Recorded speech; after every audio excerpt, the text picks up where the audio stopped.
On se sent en famille en ce sens que la Russie est une famille aussi pour l'Afrique. Ibrahim Traore, the name that has been in the mouth of everyone, both in Burkina Faso and outside, is Burkina Faso's president today, courtesy of 2 coups in under 9 months. In 2022, the January and September coups, he became the world's youngest head of state in September 2022, when he and other military officers ousted Lieutenant-Colonel Paul Henri Damiba, who had also ascended the presidency through a coup in January. Justifying why he was removing Damiba from office, Traore said in a televised address in October 1, 2022, that the embattled head of state had failed to tackle the perennial problem of insurgency in the country. Damiba, who is 41 years old, has been ousted by Traore, who was 7 years his junior and 2 positions lower than him in the military chain of command in Burkina Faso. But the big question that everyone has been asking is, what has he done? It's almost 1 year since he became the president. So, what has he done that made him this widely covered by the media? Well, here are they.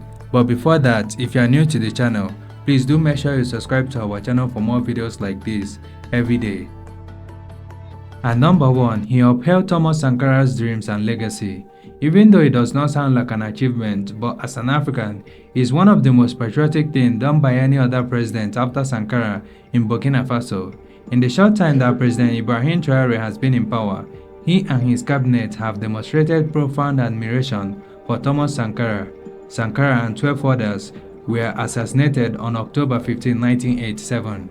On 23rd of February this year, the body of Burkina Faso's revolutionary leader Thomas Sankara was buried along with 12 of his comrades at the spot where they were assassinated in a coup 3 decades ago.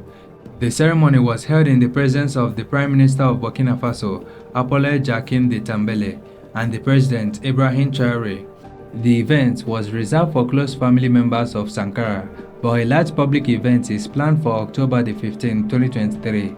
The 36th anniversary of Sankara's assassination. It will be recalled that Sankara's body was extracted from a makeshift grave 8 years ago for legal reasons.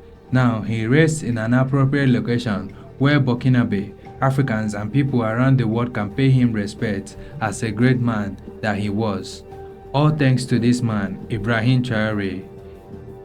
In Traore's words, the only justice for Thomas Sankara is revolution. Nothing short of revolution can serve as a substitute or reparation for the crimes committed against Sankara and Africa. Secondly, President Ibrahim Traore reduced his and his ministers' salaries. Following the legacy of Thomas Sankara, shortly after Ibrahim Traore took power, one of the first actions of his was to lower the president's and various ministers' salaries.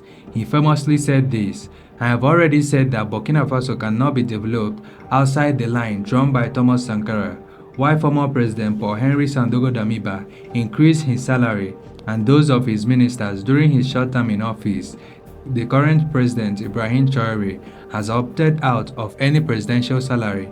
Instead, Traore decided to keep the same salary that he had as a military captain in order to show his support and spirit of sacrifice to his people. Meanwhile, during the month of November last year, his ministers gave up 50% of their salaries to the National Solidarity Fund, which goes to help disadvantaged Burkinabes, especially internally displaced people. And then is the progress on the fight against insurgency in Burkina Faso.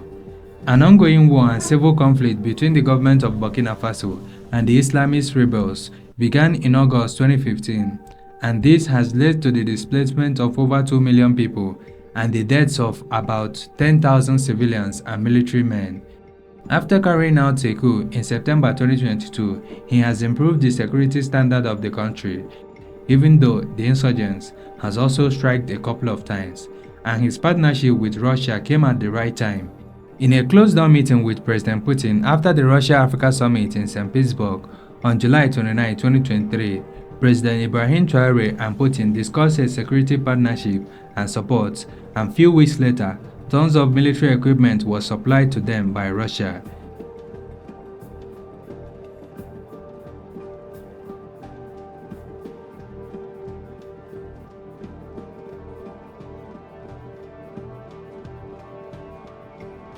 The junta-led West African countries' relations with Moscow has been in the spotlight since he chased out France troops in February.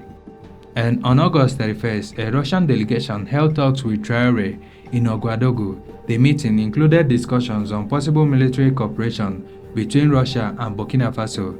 The visit was led by Russian Deputy Defense Minister Yunus Bekyektov and was a follow-up to talks between Traore and Russian President Vladimir Putin at the Russia-African Summit in July. Even before the meeting, there was a reduction to the insurgent attacks in Burkina Faso. And then there is construction of different roads in Burkina Faso. In just 9 months, over 100 kilometers of roads has been built, and others are currently under construction to facilitate transportation within the framework of economic development in Burkina Faso, along with the bridges to ease river crossings. The ongoing heavy road construction projects will create a demand for heavy equipment. The completion of several major roads has opened up trucking routes to areas of the country that were previously inaccessible. Traders can now transport their goods more easily and safely. In addition, his love for his people cannot be overemphasized. At multiple times, he has been seen with families of fallen soldiers to extend his profound condolences personally instead of sending a letter or his men to do it. In conclusion, all I can say is that Ibrahim Traore is the man of his people, and he is not only loved by his people, but by all Africans, including the ones who love progress. That's it for now. Thanks for watching today's Africa. Please do make sure you subscribe to our channel for more videos like this every day.